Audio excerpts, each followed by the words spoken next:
की 10 सीटों पर जल्द ही उपचुनाव होने वाले हैं। 2027 के विधानसभा चुनाव से पहले होने वाले इस उपचुनाव को लेकर सरगर्मियां तेज हैं। उपचुनाव से पहले हमारी एआई एंकर जीनिया जी न्यूज के करोड़ों दर्शकों के लिए एआई पोल लेकर आई हैं। जी न्यूज के लिए यह सर्वे डेटा एनालिटिक्स कंपनी आईसीपीएल ने किया है। डेटा कलेक्शन और डेटा प्रोसेसिंग में आर्टिफिशियल इंटेलिजेंस की मदद से हमने ये आंकड़े तैयार किए हैं।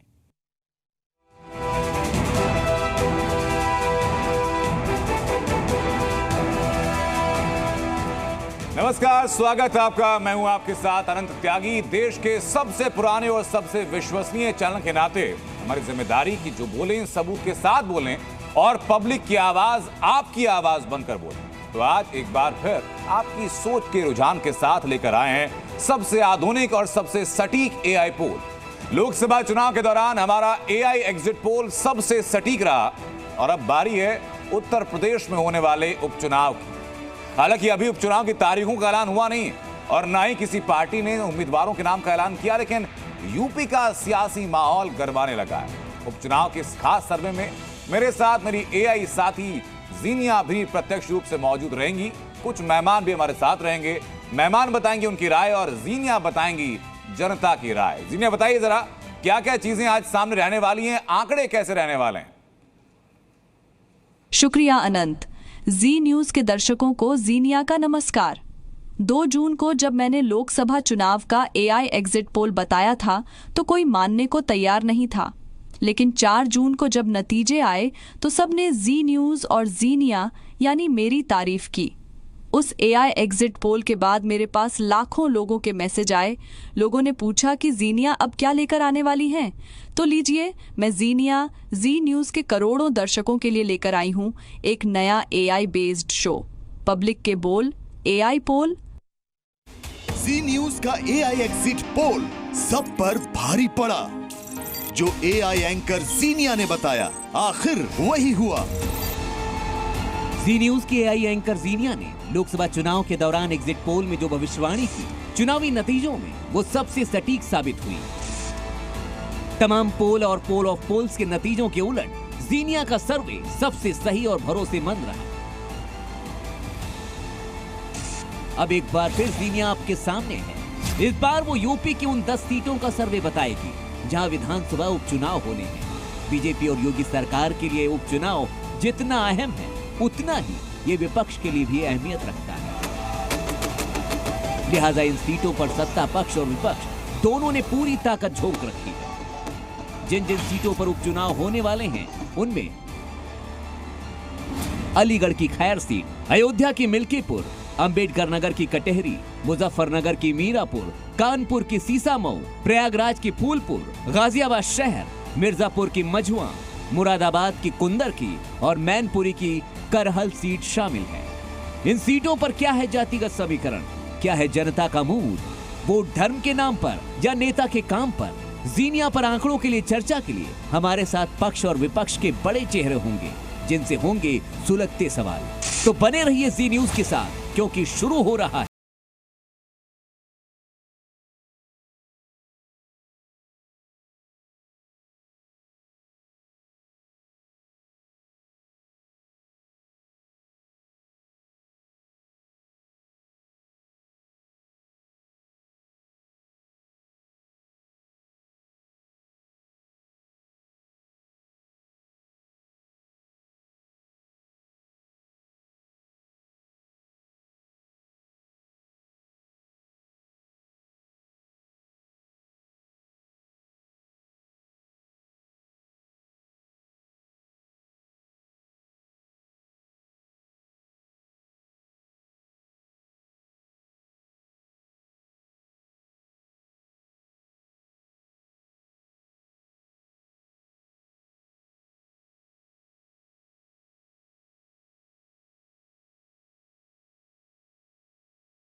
होंगे बीजेपी की तरफ से, पंकज श्रीवास्तव होंगे कांग्रेस की तरफ से, हमारे साथ प्रदीप भाटी हैं समाजवादी पार्टी की तरफ से, AK वाजपेयी साहब हमारे साथ हैं LJP राजप्लास की तरफ से, और पीयूष मिश्रा हमारे साथ रहेंगे सुभाषपा की तरफ से। इन महानुभावों से हम लोग जानेंगे कि एनालिस्ट के तौर पर पत्रकार इस उपचुनाव को कैसे देख रहे हैं और पार्टी के तौर पर प्रवक्ता क्या कह रहे हैं। जीनिया भी हमारे साथ होंगी, लेकिन उसके पहले जीनिया के पास कुछ सवाल हैं और उन सवालों जुड़े आंकड़े हैं, सीधा रुख करते हैं। लोकसभा नतीजों का 10 सीटों के उपचुनाव पर क्या असर पड़ेगा, ये जीनिया आपको बताने जा रहे हैं। सिर्फ यूपी ही नहीं बल्कि देश के एक बड़े हिस्से में यूपी के उपचुनाव की चर्चा है। लोग जानना चाहते हैं कि 10 सीटों पर क्या नतीजा आने वाला है। इस सवाल का जवाब मैं अपने दर्शकों को जरूर बताऊंगी, लेकिन शुरुआत इस सवाल से करते हैं कि क्या लोकसभा चुनाव के नतीजों का 10 सीटों के उपचुनाव पर असर पड़ेगा। इसके जवाब में 58% लोगों का कहना है कि हाँ, लोकसभा चुनाव के नतीजों का असर 10 सीटों के उपचुनाव पर पड़ेगा। वहीं 42% लोग ऐसा नहीं मानते, यानी 42% लोगों का कहना है कि लोकसभा चुनाव के नतीजों का असर उपचुनाव पर नहीं पड़ेगा। हालांकि राजनीति के जानकार ये कहते हैं चूंकि लोकसभा विधानसभा चुनाव में और खासतौर पर विधानसभा उपचुनाव में मुद्दे बिल्कुल अलग होते हैं, लेकिन चूंकि वक्त बहुत कम है लोकसभा के नतीजों और विधानसभा उपचुनाव को लेकर के, तो असर होगा कि नहीं होगा जानना जरूरी है। 10 सीटों पर उपचुनाव के सर्वे को लेकर के ये माना गया 58% लोगों की तरफ से कि लोकसभा में जो चुनावी मुद्दे हावी थे, जो चेहरे हावी थे, जो बातें सोचकर जनता ने वोटिंग की, उनका असर इन विधानसभा उपचुनाव पर पड़ेगा। जबकि 42% लोग इस बात से इत्तेफाक नहीं रखते, वो ये मानकर चलते हैं कि लोकसभा के मुद्दे अलग थे और विधानसभा उपचुनाव में राजनीतिक समीकरणें अलग होंगी। लेकिन 58% लोगों की राय को ऊपर रखते हुए अगर मैं सीधा अपने पैनल के पास चलूं, शुरुआत करता हूं मैं शिवम त्यागी आपसे कि अगर लोकसभा चुनाव के नतीजे लोग मान रहे हैं कि उपचुनाव पर असर पड़ेगा, तो एक रेड अलर्ट है बीजेपी के लिए। नहीं, मैं मानता हूं कि कहीं ना कहीं जिस तरह से चीजें चली हैं, ये इसका कोई स्टैंडर्ड रूटीन है नहीं। आप लगातार देखेंगे बहुत बार क्या होता है कि लोग विधानसभा चुनाव जो एक पार्टी जीत जाती है, लोकसभा में इतर दूसरा होता है। 2019 में छत्तीसगढ़, राजस्थान, मध्य प्रदेश भारतीय जनता पार्टी हार गई थी, लेकिन 2019 जीत गई थी जी। 2024 में वो हम तीनों राज्य जीत गए थे, लेकिन 2019 के जितना प्रदर्शन हमारा नहीं रहा। और मैं तो इसके उलट भी कहना चाहता हूं कि अगर राजीव गांधी एक जमाने में जो है 400 सीटें ले आए थे, लेकिन उसके तुरंत बाद कर्नाटक चुनाव में गए तो कांग्रेस हार गई। कोई स्टैंडर्ड पैटर्न नहीं है, लेकिन इतना जरूर है कि जिस तरह की परफॉर्मेंस जो है भारतीय जनता पार्टी की हमेशा से रही है उत्तर प्रदेश में, चाहे वो 2017 का विषय रहा हो, चाहे वो 19 का विषय रहा हो, चाहे वो 22 का विषय रहा हो, चाहे वो 24 का विषय रहा हो, बीच में उपचुनाव रहे हो, भारतीय जनता पार्टी को बेहद असाधारण रिजल्ट्स जो है उत्तर प्रदेश ने दिए। हाँ, 2024 में जरूर सीटों की संख्या कुछ कम हुई, लेकिन मुझे लगता है कि आने वाले समय में हम ठीक है, मैं वापस आपके पास लौटूं, लेकिन कांग्रेस से सलमान खुर्शीद हमारे साथ जुड़ चुके हैं। सलमान खुर्शीद साहब, कांग्रेस एक पार्टी के तौर पर क्या मानकर चल रही है इन उपचुनावों को लेकर के? आपका जो गठबंधन में अनऑफिशियली तो सीट डिक्लेरेशन हो चुकी है कि भाई किसको कितनी सीटें मिलने जा रही हैं, कौन कितनी सीटों पर लड़ेगा। देखिए, हमारा अनुभव इस गठबंधन का जो पार्लियामेंट्री चुनाव के लिए था बड़ा अच्छा रहा है। हमको अपेक्षाएं कुछ और भी थी, कितनी सीटें हम लड़ पाएंगे, कितनी हम लड़ पाए, वो सब बात अलग रख दीजिए, लेकिन हम लोगों का बहुत अच्छा अनुभव रहा। पहले से बहुत बदल कर इस अनुभव को हम समझते हैं कि दोनों तरफ से अप्रिशिएट किया गया। समाजवादी पार्टी के नेताओं ने और हमारे नेताओं ने, सब ने इसको सराहा है और ये माना कि हमारा ये गठबंधन सटीक रहा, बहुत अच्छा रहा। और जो बुनियाद बनी है, जो भी उसकी आधारशिला है, वो हमको हमारे लिए काम इसमें भी करेगी। जो अभी बाय इलेक्शंस हो रहे हैं, इसमें भी वो काम करेगी। लेकिन ये जो गठबंधन के ऊपर विश्वास प्रगाढ़ हुआ, सर, ये नतीजों के आंकड़े देखने के बाद हुआ या गठबंधन के वक्त हो चुका था? ये सवाल मैं इसलिए पूछ रहा हूं क्योंकि न्याय यात्रा के दौरान अमेठी में जब राहुल गांधी का वेलकम किया जाना था, अखिलेश यादव की दूरी कुछ ज्यादा थी वहां से। नहीं, दूरी तो इसलिए थी कि उस वक्त बातचीत चल रही थी और ये मान रहे थे, लोग मान रहे थे, समाजवादी पार्टी के नेता भी ये मान रहे थे कि जब तक बातचीत नहीं होती तो हम सारे पत्ते अपने खोल दें, या बातचीत नहीं होती तो हम अपने राजनीतिक हथियार डाल दें, वो अच्छी बात नहीं होगी। बातचीत चल रही थी, और इसीलिए जब कानपुर की स्थिति आई तो कानपुर पहुंचने से पहले प्रयास ये किया गया कि हम जल्द से जल्द वो भी समझौता अपना कर लें और उसकी घोषणा कर दें। ठीक है सर, अब समझौते पे हम लोग वापस डिस्कशन नहीं करेंगे, वो समझौता हो चुका, औपचारिक से नतीजा आपने देख लिए। दर्शकों को जरा अगर आप अपडेट कर पाएं कि कौन कौन सी सीटें इस बार कांग्रेस के खाते में आएंगी चुनाव लड़ने के लिए 10 में से। देखिए, ये कहना अभी संभव नहीं है कि औपचारिक रूप से जब अनाउंसमेंट होगा कितनी सीटें और कौन कौन सी सीटें, मैं भी चाहूंगा कोई मांग रखी गई है सर कांग्रेस की तरफ से अखिलेश यादव के सामने? अधिकृत रूप से बातचीत चल रही है और बहुत अच्छी बातचीत चल रही है। तो उसमें हम ये नहीं चाहते हैं कि वो बातचीत अंदर हो रही है, बंद कमरे में हो रही है, वो उसको हम बाहर ले आएं। बहुत जल्द आपको एक छोटा सा सवाल खुशी साहब, और उसके बाद में बाकी मेहमानों का रुख करूं कि क्या वोट जिहाद जैसे शब्द उपचुनाव के कैंपेन में सुनने को मिलेंगे?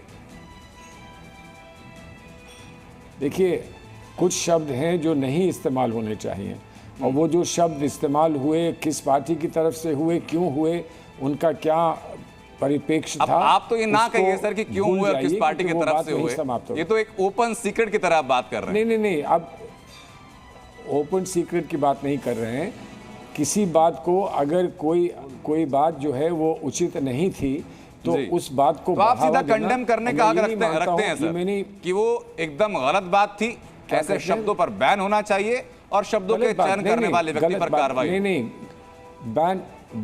बैन नहीं शब्दों पर आसानी से होना चाहिए। बैन के लिए थोड़ा विचार करना चाहिए और क्या है उसका क्या मतलब है, उसके क्या इम्प्लीकेशंस हैं। ठीक है सर, इसको अब एकदम वोट जिहाद तक हम लोग सेंटर नहीं रहेंगे। बहरहाल बहुत बहुत शुक्रिया आपका हम लोग जुड़ने के लिए। सीधा करूंगा आशुतोष त्रिपाठी जी आपका मैं, और एक पत्रकार के तौर पर समीकरण ने आप क्या देख रहे हैं, लोकसभा चुनाव के नतीजों का कोई असर इन उपचुनावों पर? देखिए, एक तो उपचुनाव पर किसी और समीकरण का कोई असर पड़ता हो, मुझे तो ऐतिहासिक तौर पर ऐसा नहीं, क्योंकि दोनों के बीच में वक्त बहुत कम रहेगा, कभी नहीं दिखता है। मतलब कभी ऐसा हुआ ही नहीं है कि किसी चुनाव से उपचुनाव का हो। वैसे तो लोकसभा चुनाव और विधानसभा का भी फर्क नहीं होता।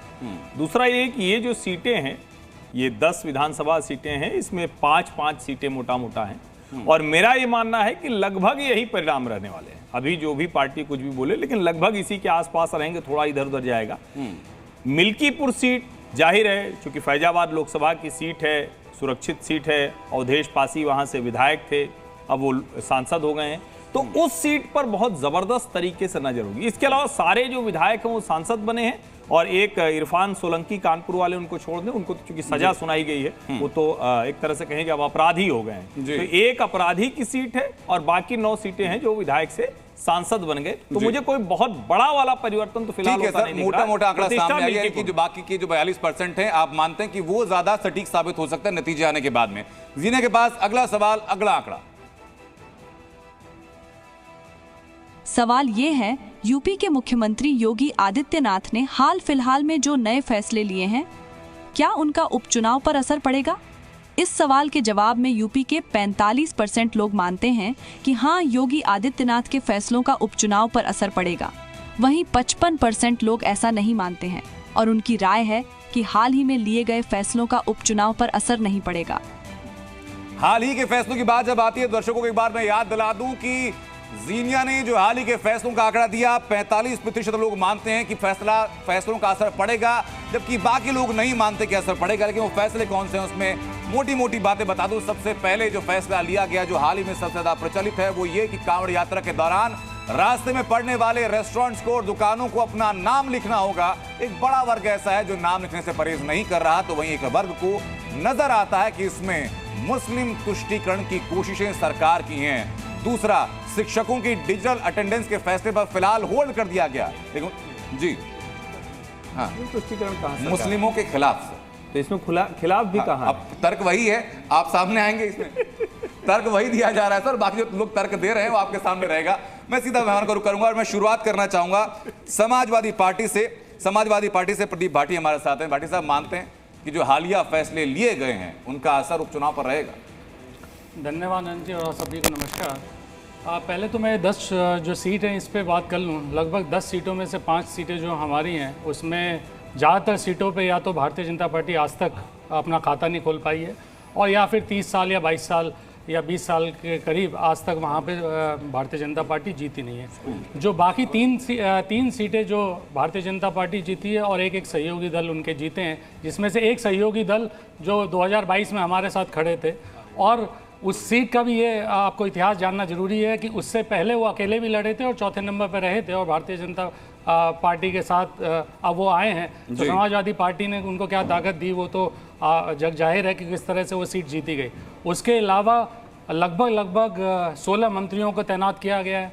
तो वो 16 मंत्री सबसे पहले तो इफेक्ट वो करेंगे, बाकी फैसलों पे तो मैं बात बाद में करूंगा, लेकिन जो 16 मंत्री इफेक्ट करेंगे वो जानना बहुत जरूरी है। उसमें 16 मंत्रियों में बाढ़ मंत्री हैं, जो बाढ़ मंत्री 1700 गांव बाद में डूबे हुए हैं और 21 जिले डूबे हुए हैं, उस पर पहले वो जवाब देंगे और फिर वोट मांग लें। उसके बाद वो कृषि मंत्री हैं, वो किसानों की जो आत्महत्याएं हो रही हैं, जो खेती बर्बाद हुई है, फसल बर्बाद हुई है, आय दुगनी हुई है, उस पर जवाब दे दें, फिर वो वोट मांग ले। एक बुलडोजर पे बड़ा ज्ञान दे रहे थे मंत्री, जो अभी उनकी एक सीट पे भी चुनाव हो रहा है, वो भी जाके कानपुर में वोट मांगेंगे। उसी बुलडोजर की जो अत्याचार हुआ है उस बुलडोजर से, उसकी भी बात वही मंत्री जी करेंगे। उसके अलावा आपके पेपर लीक मंत्री पहुंचेंगे वहां पे, जो बताएंगे कि किस तरह से युवाओं का भविष्य खराब किया जा रहा है, बेरोजगारी की दलदल में उन्हें धकेला जा रहा है, ये इतिहास भी वो साथ में बताएंगे। ये मुद्दे हैं हमारे साथ जुड़ रहे हैं एस.टी. सेन साहब। लोकसभा नतीजों के बीच में और विधानसभा के उपचुनाव के बीच में समय अंतराल बहुत कम है, क्या समाजवादी पार्टी मानकर चल रही है कि कोई असर इस बात का होगा? और दूसरा सवाल मेरा ये कि जो हाल ही में योगी सरकार ने फैसले लिए, उन फैसलों का नकारात्मक या फिर सकारात्मक असर होने जा रहा है? देखिए, जो इस वक्त चुनाव होने जा रहे हैं, जो लोकसभा में चुनाव हुआ था उससे कहीं बेहतर नतीजे गठबंधन के हक में आने जा रहे हैं। जिस तरह के फैसले लिए जा रहे हैं, अब लोग इन फैसलों से तंग आ चुके हैं। हिंदू मुसलमान कब तक करेंगे, कब तक ये बुलडोजर चलेंगे, कब तक पुलिस कस्टडी में लोग मारे जाएंगे, जेलों में मारे जाएंगे, ये सब समाज में ये सब चीजें अब लोग पसंद नहीं करते हैं, चाहे हिंदू भाई हो चाहे मुसलमान भाई हो जी। इसी वजह से आपने नतीजे ये देखे, जो अभी जो फैसले हुए कांवड़ में भी आपने देखा कि कोशिश ये की जा रही है कि दुकानदारों को जो हिंदू मुसलमान के नाम पे बांट दो, फलों को हिंदू मुसलमान के नाम पे बांट दो। एस.टी. सेन साहब, उस फैसले के बारे में क्लैरिफिकेशन जरूरी है सर। उस फैसले में कहीं हिंदू या मुसलमान का नाम या किसी और धर्म का नाम लिया नहीं गया है। उसमें कहा गया कि जिसकी दुकान हो हर किसी को लिखना होगा। देखिए, आप तो बट कैसे रहे? आपको मालूम है नाम क्यों पूछे जा रहे हैं? नाम का तो मतलब ही होता है कि नाम से पता चल जाता है कौन हिंदू है कौन मुसलमान है। कोई नहीं, इसमें क्या बताने की जरूरत थोड़ी है। संजय निषाद हमारे साथ जुड़े हुए हैं। निषाद साहब, ये लग रहा है कि आपको कि योगी सरकार का फैसला नाम लिखने वाला धर्म के आधार पर डिवाइड करने के लिए, बांटने के लिए? उसमें कहीं ऐसा तो नहीं कहा कि धर्म का नाम लिखना है, उसमें तो है कि नाम प्रोप्राइटर का नाम लिखना है कि कौन व्यवसायी है, कौन उस दुकान का मालिक है, कौन व्यक्ति वो ढाबा चला रहा है, कौन व्यक्ति दुकान चला रहा है। ये तो भारत में कानून है, कानून के हिसाब से प्रोप्राइटर को ही दुकान चलाने का अधिकार है। तो इसमें कौन सा राजनीति आ गया है? क्या मुसलमान चला के हिंदू? ऐसा तो नहीं कहा कि मुसलमान को दुकान नहीं लगाना है, मुसलमान की दुकान पे कोई सामान नहीं खरीदना है। अरे जब वैष्णो ढाबा में अंदर से जब जा रहा है कि दूसरा कोई माल बिक रहा है और दूसरा कोई आदमी के खिलाफ जा रहा है, नाम कुछ और है, प्रोप्राइटर कोई और है, किराएदार कोई और है, तो मिसहैपनिंग होने पर ठीक बात है। लेकिन साहब, ये बात भी सच है कि एक बड़ा वर्ग है जो इस बात की मुखालफत में है कि नाम लिखा जाना नहीं चाहिए। उनको एक नजर आता है कि ये धर्म के आधार पर बांटने की साजिश है और मुस्लिमों को कॉर्नर करने की कोशिश। बहुत बहुत शुक्रिया आपका, आप दोनों का हमको जुड़ने के लिए। कि एक और मुद्दा है जिसको लेकर उत्तर प्रदेश में चर्चाएं और यूपी के उस मॉडल की चर्चाएं देश के बाकी राज्यों में भी हैं। उस मुद्दे का नाम है बुलडोजर। जीनिया, बुलडोजर को लेकर के जनता की राय क्या है? अब जो सवाल आने वाला है वो बेहद अहम है और उसकी चर्चा यूपी ही नहीं बल्कि देश के कई राज्यों में हो रही है। सवाल ये कि क्या बुलडोजर उत्तर प्रदेश में उपचुनाव का सबसे बड़ा मुद्दा है? इस सवाल का जवाब हैरान करने वाला है, जो आप सबको चौंका देगा। हमारे AI पोल में शामिल लाखों लोगों के रुझान के मुताबिक 63% लोग ये मानते हैं कि बुलडोजर यूपी में उपचुनाव का सबसे बड़ा मुद्दा है। वहीं 29% लोग इसे मुद्दा नहीं मानते हैं, जबकि 8% लोगों की बुलडोजर के बारे में कोई राय नहीं है। तो ये बड़ी अपडेट सामने है। जीनिया के आंकड़ों के मुताबिक कि 63% लोग ये मानते हैं कि बुलडोजर का जो मुद्दा है वो सीधे मुद्दा बनकर इफेक्ट करेगा उपचुनाव के नतीजों में भी। और बुलडोजर को लेकर के समाजवादी पार्टी हो, कांग्रेस हो, जो बाकी विरोधी दल हैं, वो मुखालफत करते रहे हैं। पंकज श्रीवास्तव जी, पहला रिएक्शन मेरा आपसे बुलडोजर की राजनीति को लेकर के और बुलडोजर के इम्पैक्ट को लेकर के। देखिए, हमारी न्याय व्यवस्था में बुलडोजर से न्याय देने की कोई व्यवस्था नहीं है। जो भी न्याय होता है वो अदालत के जरिए होता है, उसकी सजा होती है। पंकज जी, माफी के साथ मैं रोकना चाह रहा हूँ, आपकी ऑडियो साफ नहीं आ पा रही है सर। मंशा हमारी ऐसे कुछ नहीं थी कि ऑडियो दबाई जाए, लेकिन सर ये प्योर टेक्निकल ग्लिच है। ठीक नहीं। हाँ बताइए, आवाज दबाई। हाँ सर, बुलडोजर की बात है, पेट्रोल बम डालने की बीच में बातें नहीं है। आप चलाने नहीं देना चाहते। मैंने तो कुछ किया नहीं, मशीन मैं वही उसी के लिए मैंने एडवांस में माफी मांगी सर कि बहुत जल्द आपका माइक के खिलाफ हो जाएगा। उसके विचारों पर बुलडोजर चला रहा है जी न्यूज़। एक चीज जो अच्छा, आपके जो गठबंधन के सहयोगी उनसे बात कर लूं, थोड़ा बहुत संतुष्ट रहेगा उससे?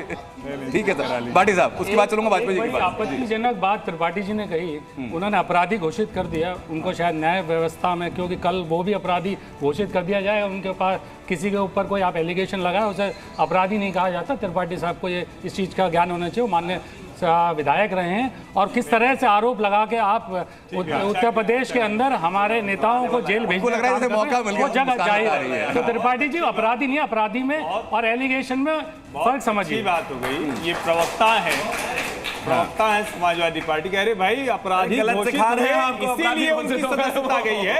अब वो आगे की कोर्ट में जाए, आपने घोषित सामान्य तथ्य आपको पता होना चाहिए। और इसीलिए मैं कहता हूँ, हाई कोर्ट में पेंडिंग है। अच्छा, लोअर कोर्ट का फैसला क्या है? लोअर कोर्ट ने कहा तो भैया अपराधी घोषित हो गया। अब अगली कोर्ट में उसके पास अधिकार है कि वो अपराध मुक्त हो जाए। कम से कम सही तथ्य बताए। इस मामले में बोलना ठीक नहीं। इस मामले में बस उसने वाजपेयी जी रख सकते हैं, क्योंकि ये वकील भी है, प्रवक्ता भी। वाजपेयी साहब, आप टैक्स देखिए, क्रिमिनल लॉ में वर्ड इंग्लिश में एक्यूज्ड है और हिंदी में अपराधी है। चाहे ट्रायल हो चाहे ट्रायल के बाद का, उसके बाद सजा याफ्ता हो जाता है। ये 3 वर्ड है। तो अगर FIR हुई तो उसमें एक्यूज कहलाएगा, अपराधी कहलाएगा। ये वास्तु स्थिति नहीं, अभियुक्त कहलाएगा, अपराधी नहीं कहलाएगा। अपराधी भी नहीं, अपराधी अभियुक्त में फर्क है वकील साहब। अपराधी अलग है, अभियुक्त अलग है। जिसपे अभियोजन शामिल हो, अभियोजन का संज्ञान लिया जा चुका हो, वो अभियुक्त है। अपराधी तो जो कन्विक्ट है, अपराधी तो कन्विक्ट है। मैंने कहा ये सर, आपने कहा करेक्ट। देखिए, इतने बड़े भाटी साहब, मैं दोहरा देता हूँ, आपने अपनी बात सर मैं दोहरा देता हूँ, मैं अपनी बात सर दोहरा देता हूँ। इलेक्शन में मैं अपनी बात सर दोहरा देता हूँ, भाटी साहब अपनी बात दोहरा देता हूँ। मैंने कहा कि उपचुनाव के नतीजे साबित करेंगे कि ये जो चुनाव जीता गया, ये वास्तव में जनता का रुझान था, ये तुक्के से नतीजा है। तो मैंने वही कहा था आज जो बात होगी वो भाटी जी की मानी जाएगी। जज साहब ने इरफान सोलंकी को कन्विक्ट कर दिया, कह दिया कि आप गलत हैं। नहीं, भाटी जी त्यागी जी, आप बुलडोजर चला के और हमारे नेताओं को जेल में पहुंच रहे हैं। आप जिस तरह का न्याय व्यवस्था बनाना चाह रहे हैं उत्तर प्रदेश में, एलिगेशन लगने में और अपराधी घोषित होने में आपका भी समय दूर नहीं है, ये भी आप निश्चित रहिए। आप इस तरह से आप जिस तरह से अपराधी घोषित कर रहे हैं, हमारे कार्यकर्ताओं को, नेताओं को जेल भेज रहे हैं, इस तरह की किसी भी तरह की न्याय व्यवस्था उत्तर प्रदेश में आज की डेट में है भी नहीं। उनके पास एक और आंकड़ा है, उसके बाद मैं आंकड़ा लेकर के सर आपके पास में आ रहा हूं। बुलडोजर की बात हो चुकी है, बात हो चुकी है कांवड़ के फैसले की। एक और मुद्दा जो उत्तर प्रदेश की राजनीति में बड़े जोर शोर से उठाया जा रहा है, पेपर लीक को लेकर के। तो पेपर लीक मामले का जनता के बीच में क्या परसेप्शन है, जीनी आपको बताएंगे। बीते 1.5 महीने से पेपर लीक का मुद्दा सुर्खियों में है और हमारा अगला सवाल भी इसी से जुड़ा है। AI पोल में हमने पूछा कि क्या पेपर लीक के मुद्दे का यूपी उपचुनाव पर असर पड़ेगा, तो इसके जवाब में 45% लोगों ने कहा कि पेपर लीक का मुद्दा यूपी उपचुनाव के नतीजों को प्रभावित करेगा, जबकि 37% लोगों ने कहा कि इसका कोई असर नहीं होगा। वहीं 18% लोगों ने इस बारे में कोई राय नहीं दी। एक और आंकड़ा सामने आ चुका है, पेपर लीक का मुद्दा। पेपर लीक को लेकर के विपक्ष लगातार योगी सरकार पर हमलावर है और अभी समाजवादी पार्टी के जो प्रवक्ता यहां पर मौजूद हैं, उन्होंने भी पेपर लीक का मुद्दा उठाया। आंकड़े आपके सामने हैं कि 30 लाख लोगों से जब सैंपल लिया गया तो उसमें 45% लोग कहते हैं कि असर पड़ेगा, तो 37% लोग उस असर को खारिज करते हैं, जबकि 18% लोगों का कहना है कि पड़ेगा या नहीं पड़ेगा कुछ कह नहीं सकते। विनोद अग्रवाल साहब, आपके पास सर 2 मुद्दे बड़े आ गए हैं। पहला मुद्दा बुलडोजर को लेकर के कि बुलडोजर का इंपैक्ट पब्लिक परसेप्शन में इन उपचुनाव में क्या है, और दूसरा क्या पेपर लीक का मुद्दा मौजूदा सरकार के लिए या बीजेपी के लिए परेशानी बनेगा? थोड़ा सा फर्क है जी। बुलडोजर का मुद्दा ऐसा है कि एक वर्ग ऐसा है जो बिल्कुल बुलडोजर के पक्ष में खड़ा हुआ है, बुलडोजर की तरह, और दूसरा पक्ष उसी बुलडोजर के खिलाफ खड़ा हुआ है। सीधे सीधे बंटवारा है समाज में। पेपर लीक का मुद्दा ऐसा है कि कोई भी पेपर लीक के पक्ष में नहीं खड़ा होगा। पेपर लीक ऐसा मुद्दा है, नौजवान यहाँ बैठे हुए हैं जो प्रभावित होते हैं। बुलडोजर को लेकर बहस हो सकती है कि सही है कि गलत है, कानून से है कि अदालत से है, लेकिन पेपर लीक को लेकर कोई बहस नहीं हो सकती। पेपर लीक होना अपने आप में गलत है, समाज का हर व्यक्ति उसको गलत मानेगा, इसलिए पेपर लीक का मुद्दा एक बड़ा मुद्दा बनेगा। तो बीजेपी के लिए परेशानी है सर? बीजेपी के लिए परेशानी नहीं, है? देखिए बीजेपी के लिए परेशानी इसलिए हो सकती है, बीजेपी सरकार में है, केंद्र में भी है और राज्य में भी है, इसीलिए। और जाहिर है जो सरकार जिसकी होती है तो उस पर, जैसे राजस्थान में पेपर लीक का मुद्दा बीजेपी ने उठाया था, उसका नुकसान अशोक गहलोत की सरकार को भुगतना पड़ा। तो जो सरकार होती है सीधे सीधे बात उसके। ठीक है, तो शिवम त्यागी, इस मुद्दे पे जब युवा सवाल पूछेगा कि हमारे भविष्य के साथ खिलवाड़ होता है जब पेपर लीक होता है या महीनों इंतजार करना पड़ता है, तो बीजेपी के पास डिफेंस क्या होगा कहने के लिए? देखिए, जिस तरह की स्थितियां रही हैं, मैं तो अभी बहुत ज़्यादा दिन नहीं हुए हैं यूनिवर्सिटी से निकले हुए, विषय साफ है कि स्थितियां मैंने भी देखी हैं किस तरीके से बीएड से लेकर सीटेक से लेकर ग्रेजुएशन 9, 10 सबके पेपर जो है लीक हुआ करते थे। ये कहीं ना कहीं अपने आप में एक जो स्थिति पूरे भारत में बनी है, इसमें उत्तर प्रदेश का विषय खासतौर पर नहीं है, पूरे देश में ये स्थितियां रही हैं। चाहे वो जब राजस्थान में कांग्रेस थी तो वहाँ पर भी 22 से ज़्यादा पेपर लीक हो गए। अगर हम बात करें तो और जगह पर भी तमाम स्थितियाँ ऐसी बनी। हमारा एजेंडा बहुत क्लियर है कि हमें शिक्षा में कहीं ना कहीं जीरो एरर परीक्षा को लक्ष्य बनाना है, और किसी भी स्थिति में किसी भी पेपर लीक के व्यक्ति को बख्शना नहीं है, चाहे स्थिति कुछ भी हो जाए, चाहे हालात कुछ भी हो। क्योंकि अभी पिछले दिनों क्या हुआ कि जो 22 पेपर लीक का माफिया था वो राहुल गांधी के साथ जो है भारत जोड़ो यात्रा में तो चल ही रहा था, साथ साथ उसको बचाने पता है कौन आए थे? अभी जो आपके सामने टीवी पर आए थे सलमान खुर्शीद, उनके वकील भी वही हैं। तो ये कांग्रेसी जो है पेपर लीक तो कराते ही कराते हैं, साथ साथ उनको बचाते भी। मैं खाली उनके हाथ उठवा करके उनसे पूछ लेता हूं कि भाई आपकी बातें कि एक्शन लिया जाएगा नहीं लिया जाएगा, उस पर जिन लोगों का विश्वास है वो हाथ खड़े कर सकते हैं, उसके बाद वो हाथ खड़े कीजिएगा जिनको विश्वास नहीं है। लगता है कि भाई सरकार एक्शन ले रही है पेपर लीक के मामले में?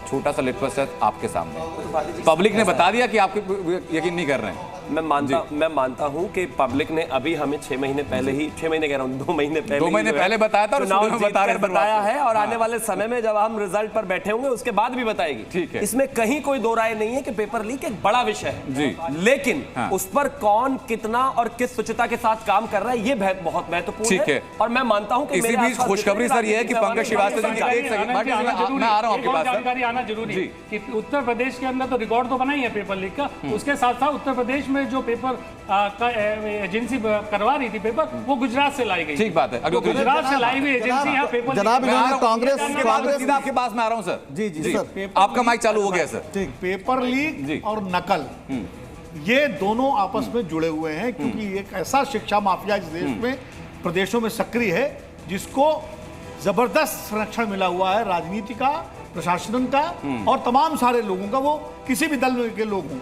और बहुत सारे ऐसे लोग हैं, हर्षवर्धन त्रिपाठी यहाँ बैठे हुए हैं, हमारे मित्र हैं, जानते हैं ना ऐसे लोग जो तमाम दलों में सम्मानित हैं, और वो नकल माफिया और पेपर लीक के मामलों में। लेकिन ये बड़ा एलिगेशन है सर, आपने लगाया कि सरकार का संरक्षण मिला होता है। मैं तो 10 सेकंड में कहना चाहता हूँ, आपके बराबर में ही जो है हम 1995 में जब जो है एंटी पेपर लीक बिल लेकर आए थे, तो आते ही सबसे पहले मुलायम सिंह यादव जी ने कहा कि मतलब हम आदमी क्या मतलब नकल भी नहीं करेगा। अभी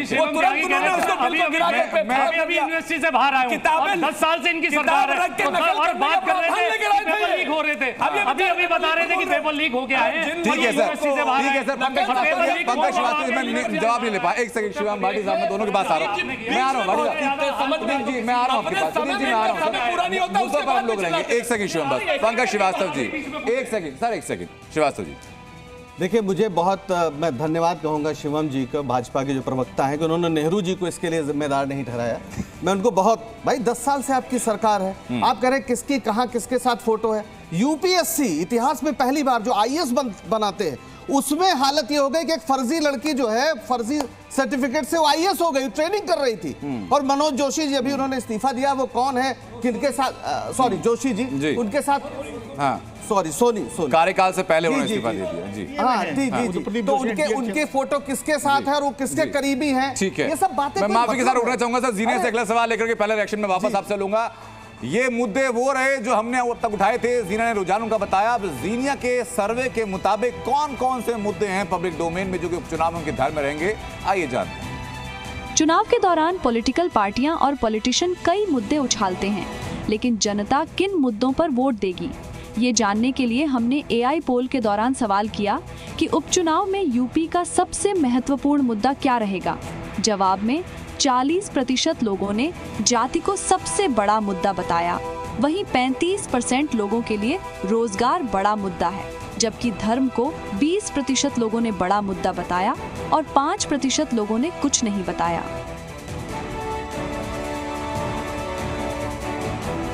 जाति एक ऐसा मुद्दा जो कि उत्तर प्रदेश की राजनीति में और खास तौर पर देश की राजनीति में भी जब देखा जाता है तो एक बड़ा मुद्दा बनकर रहता है। इस मुद्दे पर बात होगी, लेकिन अगला सवाल जीनिया क्या है जिसका उत्तर आप देना चाहेंगे?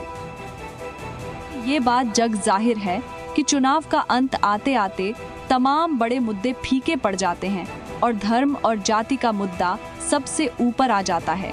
इसी से जुड़ा सवाल हमने AI पोल में रखा।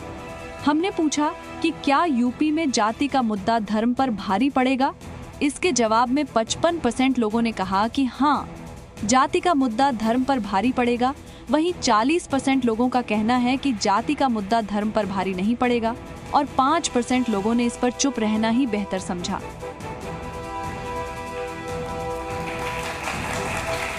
ये नतीजे आपने देख लिए और रिएक्शन में शुरुआत करना चाहूंगा हर्षवर्धन त्रिपाठी जी आपसे कि दो बातें हैं।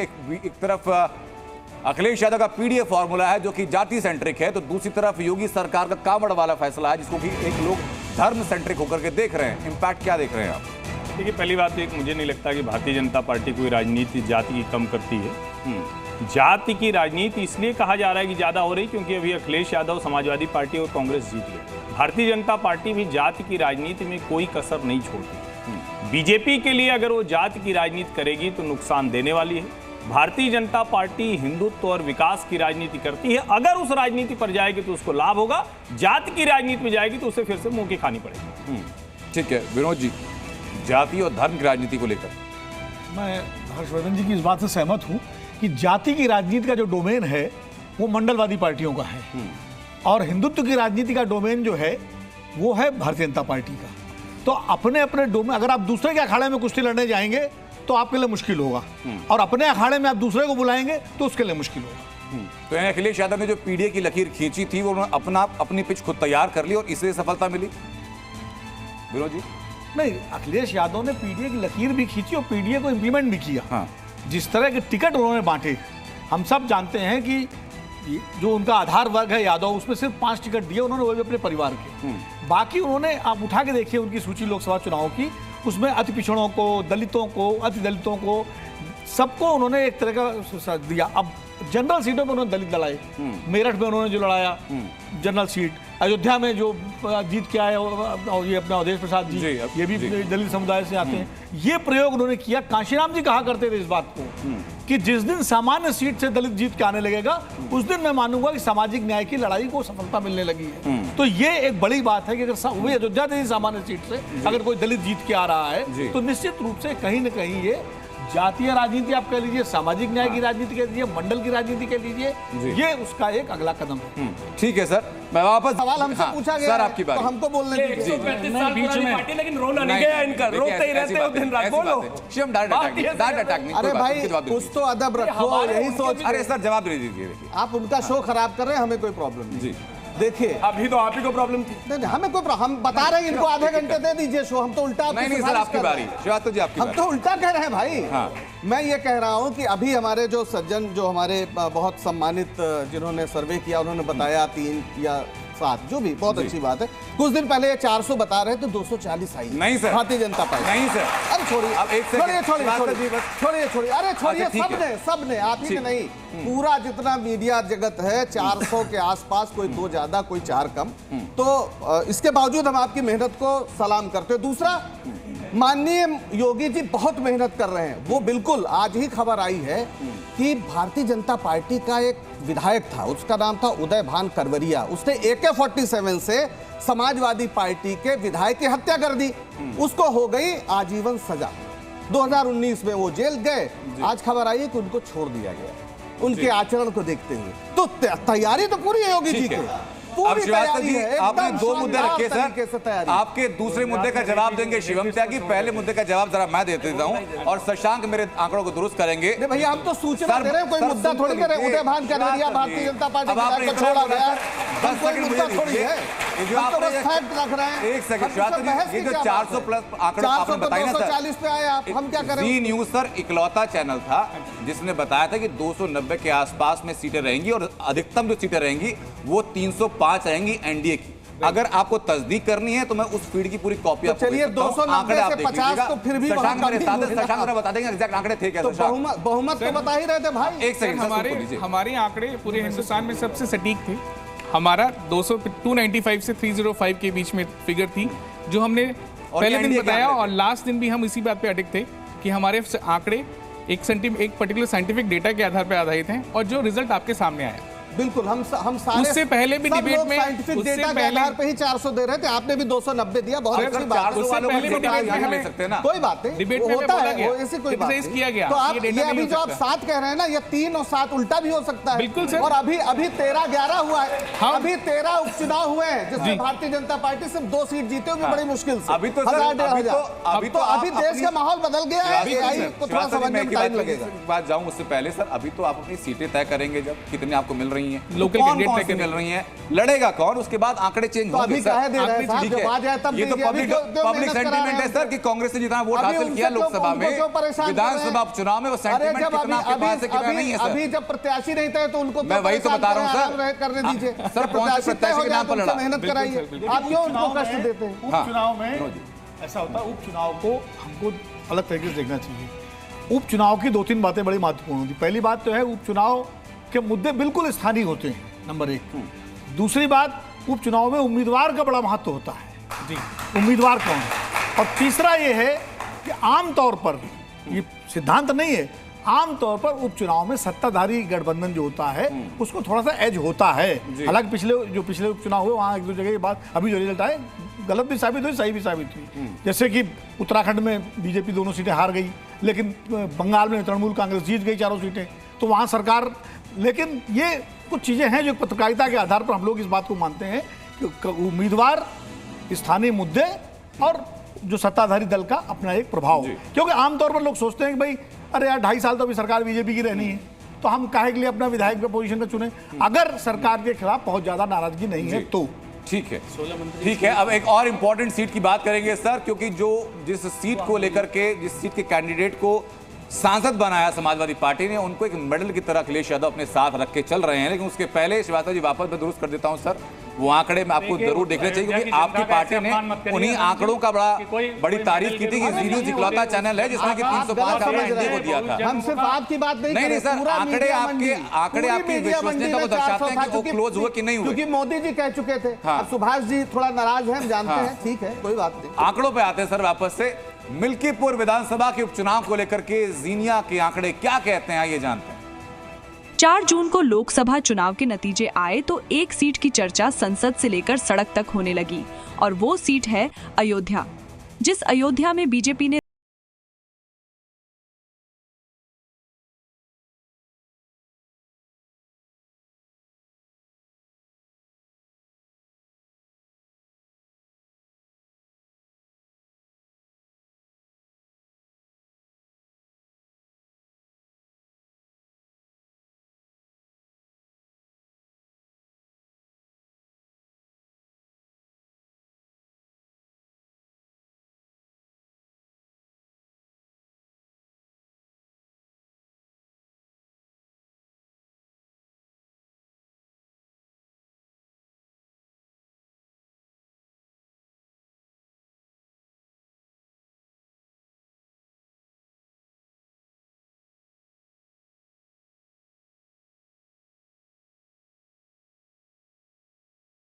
का फिलहाल नजर आता है अंदर कम या ज्यादा होने की पूरी संभावनाएं हैं, आंकड़े बदल जाने की संभावनाएं भी हैं। लेकिन हर्षवर्धन त्रिपाठी जी, इस बात की संभावना तो बिल्कुल रहेंगी कि मिल्कीपुर विधानसभा जीतना दोनों पक्षों के लिए अस्मिता का सवाल है, नाक का सवाल है। देखिए, नाक का सवाल है, और जो आंकड़े हैं जिसको कहते हैं ना कि हिस्टोरिकल प्रेसिडेंस, उसको भी देखना चाहिए फैजाबाद लोकसभा की 5 में से 4 सीटों पर भारतीय जनता पार्टी का विधायक है। बिल्कुल 2017 में ये सीट बाबा गोरखनाथ भारतीय जनता पार्टी के जीते थे, 2022 में अवधेश प्रसाद जीते। मेरा ये मानना है कि भारतीय जनता पार्टी अगर प्रत्याशी बदल देगी, बेहतर प्रत्याशी लेकर आएगी, तो शायद जो आपकी एआई एंकर जीनिया कह रही हैं, शायद वो बात होती दिखे। हालांकि मुकाबला वहां बहुत कड़ा है। ठीक बात है। शशांक से एक बार मैं जानना चाहूंगा, भाटी जी आपके पास में आ रहा हूं। शशांक, इस डेटा का बेस क्या रहा है, जरा बताइए पहले। डेटा का बेस लोगों के सेंटीमेंट्स होते हैं, उनके सेंटीमेंट्स के आधार पे हम इस पूरे डेटा को तैयार करते हैं। तो सेंटीमेंट्स में हम जाकर के उनसे पूछते नहीं हैं, उनकी प्रतिक्रियाओं को जज करते हैं और उनके आधार पर डेटा को कंपाइल करके निकाला जाता है, जिसका हमने रिजल्ट अपने इलेक्शन में भी देखा था अभी 2024 में। सो जनरली ये बहुत ज़्यादा सटीक होता है, बिकॉज नॉर्मली होता क्या है कि जब आप किसी से कुछ पूछने जाते हैं तो वो आपको सटीक आंसर नहीं बताते हैं। वो आपको उसको बोलते हैं, उसका वर्ड है सोशल डिजायरेबिलिटी बाइस, कहना कुछ चाहते हैं, कहते कुछ हैं, करते कुछ हैं। तो इट्स बेटर कि आप उनकी बातों को सेंस कर लें। So this is how we are using technology. तो लोगों ने जो कहा आपने उनको समझा और आंकड़ों में तब्दील किया, ठीक है। अब मैं AK वाजपेयी साहब आपके पास में आना चाहूंगा। बहुत देर से सर, माफी के साथ मैं कहूंगा कि आपका नंबर आ नहीं पाया, लेकिन उत्तर प्रदेश की राजनीति में मिल्कीपुर का अहम स्थान आप देखते हैं इस वक्त? देखिए, हम इस तरीके से इसको नहीं देखते। भाई इलेक्शंस का कोई ज़्यादा लंबा चौड़ा रोल होता नहीं है, ना तो सरकार बदलती है ना सरकार गिरती है, और जनता भी इतनी उत्साहित नहीं होती वोट डालने के लिए, क्योंकि अभी आपने देखा लोकसभा के इलेक्शन में कितनी परसेंटेज आई है वोट डालने के लिए। लेकिन हाँ, इसका ये जरूर नतीजा निकलता है कि बीजेपी इस बार कोर्स करेक्शन कर लेगी। जो यूपी में उसको कुछ सीटों का नुकसान हुआ, उसको किस तरह के भड़का जाए, तो वो ज़्यादा से ज़्यादा सीटें जीतने की कोशिश करेगी। और कोशिश उनकी कामयाब इसलिए होगी क्योंकि अभी हाल में आपने देखा ये जो योगी जी के जो कार्यक्रम है, बुलडोजर पे बड़े आरोप उनके ऊपर लगते हैं। लेकिन एक बात ध्यान में रखना होगा कि बुलडोजर की प्रक्रिया जो है वो कानून के माध्यम से ही अपनाई जाती है। या तो कोर्ट इजाजत देगा या आपका घर सरकारी जमीन पे बना होगा, उसका बेजा इस्तेमाल कोई ताकत नहीं कर सकती है, कोई सरकार नहीं कर सकती। काउंटर करने के लिए सर उधर से एक आवाज आ चुकी है, डॉक्टर साहब। हाँ, अपना गलत बनाया है, उन पर आप बुलडोजर चलाइए, पूरी कार्रवाई करिए, हटा दीजिए। ऐसा कैसे होता है कि जैसे ही किसी पे मुकदमा चलता है या किसी मामले में फंसता है, उसका घर इलीगल हो जाता है तुरंत 2 दिन के अंदर? ये क्या बात है? आप खत्म करिए, आप अभियान चलाइए, आप पूरे एक सेकंड अभियान चलाइए, जिसके गलत बने हैं घर उसको तोड़ दीजिए। लेकिन ये कौन सा तरीका है? ठीक है सर, मेरे पास वक्त श्रीवास्तव साहब कम बचा हुआ है, जल्दी क्लैरिफिकेशन। अगर किसी क्रिमिनल का घर बना हुआ है गलत जमीन पे, सरकारी जमीन पे, तो सरकार उसको कभी भी तोड़ सकती है। तो पहले तो ये कोई पहले और बाद के सवाल नहीं होता। कानून की जब आंख खुलेगी, कानून इसके खिलाफ कार्रवाई करेगा। यही देश का कानून है और इस देश के कानून को सबको। सर, लखनऊ में हाल ही में जिस कॉलोनी पर बुलडोजर चला उसके पहले खोजा जाएगा, तो आपकी सहयोगी पार्टी के सारे तार उसमें नजर आ जाएंगे साहब। आप सवाल खाली उनसे पूछेगा कि आपके शासनकाल में ये चीजें हो कैसे गई थी। त्रिपाठी साहब बड़े ज्ञानी व्यक्ति हैं, बड़ी चतुराई से उन्होंने क्या किया कि आपको ये बता दिया कि मिल्कीपुर में सुनिए उन्होंने एक बात कही,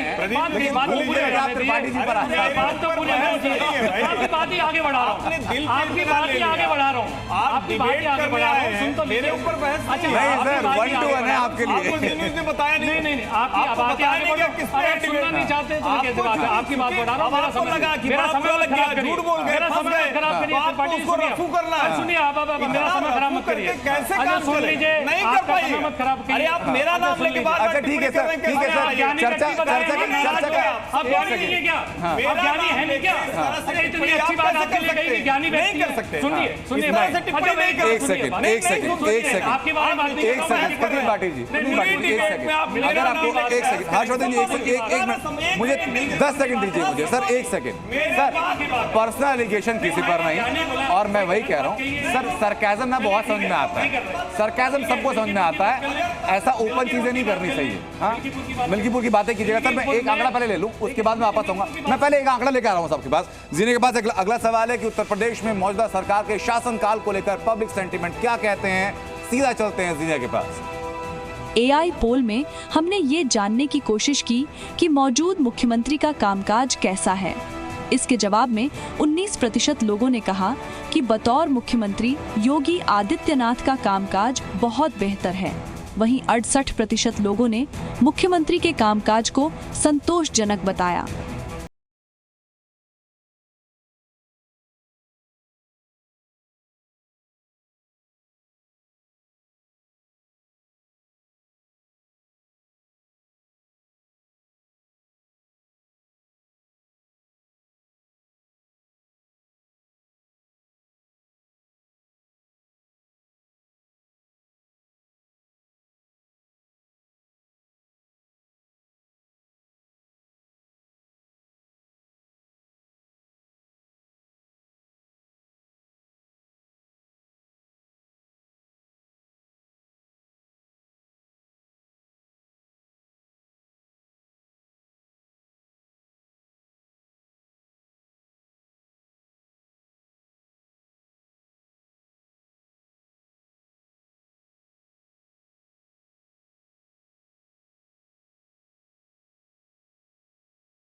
ऐसा काम किया और इसका असर चुनाव पर क्या? देखिए, जो आपके आंकड़े हैं उसके हिसाब से योगी आदित्यनाथ की सरकार बहुत अच्छा काम कर रही है जी। उनकी छवि, उनका विकास, उनकी कानून व्यवस्था। तो प्रश्न ये उठता है कि जो लोकसभा चुनाव के नतीजे आए तो क्या मोदी जी के खिलाफ थे? अगर आदित्यनाथ जी की सरकार से इतना लोग खुश हैं तो जो बीजेपी की सीटें 62 से घट के 33 रह गई और एनडीए की 35 आ गई, तो क्या मतलब फिर वो गुस्सा किस पे था लोगों का? ये एक प्रश्न है। और फिर जो भारतीय जनता पार्टी के अंदर घमासान मचा हुआ है कि योगी जी के सर पर ठीकरा फोड़ा जा रहा है हार का, तो उनको भी सोचना पड़ेगा कि जब योगी जी इतने पॉपुलर हैं तो इसका मतलब जो है कुछ आत्ममंथन की जरूरत है। ठीक है सर, अब मैं जानना चाहूंगा भाटी जी के पास। प्रदीप जी बताइए जरा कि विकास और कानून संक्षेप में। सर, जो आपके आंकड़े मैं उन पर नहीं जानना चाहता किस तरह के आंकड़े, लेकिन अगर विकास हुआ है तो भ्रष्टाचार का विकास हुआ है, पेपर लीक में विकास हुआ है, बेरोजगारों का विकास हुआ है, बेरोजगार बढ़ गए, किसानों की आत्महत्या में विकास हुआ है, उनकी आमदनी तो आधी हो गई, लेकिन उसके साथ साथ मिलीपुर का भी जवाब साथ साथ सुनते जाइए। संक्षेप में सर, 2.5 दशक से लगभग एक बार ही भारतीय जनता पार्टी जीती है। 17 और 22 में तुलना मत करिए बस कि 17 में क्या हुआ और 22 में क्या हुआ। आज तक 2.5 दशक में भारतीय जनता पार्टी सिर्फ 2017 में जीती थी मिल्कीपुर को। ठीक है, तो पुरानी बातें ना उठाते हुए मौजूदा आंकड़ों की बात करेंगे। वाजपेयी साहब, देखिए, जहाँ तक हमारा मानना है, हमारा मानना बड़ा साफ है कि लोकसभा के परिणाम जो आते हैं उसका एक अलग कैरेक्टर होता है और जो विधानसभा के चुनाव के रिजल्ट आते हैं उसका एक कैरेक्टर होता है। अब लेकिन विनोद जी का सवाल एक बड़ा इंपॉर्टेंट है, क्या मोदी के खिलाफ कोई एंटी इनकम्बेंसी थी? इसका जवाब बड़ा सीधा है कि चुनाव के नतीजों में एक फैक्टर काम नहीं करता है, बहुत सारे मिले जुले फैक्टर काम करते हैं। बात रखने के लिए विकास और कानून पर बस इतना कहना चाहूंगा कि चाहे वो अतीक की पार्टी हो, चाहे मुख्तार की पार्टी हो, चाहे आपके कुछ सांसद ज्यादा हो गए हो, तो बिल्कुल कॉलर खोल के घूमने की आवश्यकता नहीं है। ये महाराज जी का उत्तर प्रदेश है, यहाँ पर जिस तरीके से काम चलता रहा है उसी तरीके से चलता रहेगा। अगर कोई भी गुंडागर्दी करेगा, भ्रष्टाचार करेगा, उत्तर प्रदेश का इलाज ऐसे ही होगा जैसे होते हैं। हर्षवर्धन जी सर, हर्षवर्धन जी आपकी बात सर, विकास और कानून व्यवस्था को लेकर के प्रदेश में संविधान का विकास नहीं चलेगा और कानून व्यवस्था। एक सेकंड, शिवम वक्त कम है, किसी बात को नहीं काटेंगे। वक्त कम है, हर्षवर्धन जी की बात पूरी करने दीजिए। के खिलाफ कोई प्रेम नहीं है भाई, सॉरी आपको बीच में बोलना है। अतीक अहमद को आई लव यू समाजवादी वाले बोलेंगे, हम नहीं बोलेंगे। यार की रिपोर्ट नहीं सर, गुंडे किस पार्टी में बैठे हैं? मैं आपको विकास का पता चल जाएगा। व्यवस्था हमेशा मुद्दा होता है। उपचुनाव में भी और वैसे भी प्रत्याशी तय होने दीजिए, उसके बाद ही तय हो पाएगा कि किस तरफ कौन जा रहा है। ठीक है सर, बहरहाल मेरे पास वक्त इतना ही था सर। जी लास्ट मेरे पास वक्त बाकी में अभी आपके पार्टी वाले सर खा गए सर, माफी के साथ मैं आपको अरुणा श्रीवास्तव जी, फिलहाल वक्त हमारे पास इतना ही था। मेहमानों के पास बातें और भी हैं, तर्क और भी हैं, लेकिन तर्क सुनने के लिए वक्त हमारे पास कमी है। मैं और जीने, एक सेकंड सर, मैं और जीने वापस आपके पास लौटेंगे कुछ और आंकड़ों के साथ। फिलहाल वक्त एक ब्रेक का। अरे नहीं आ रहा है कैमरा पे भैया।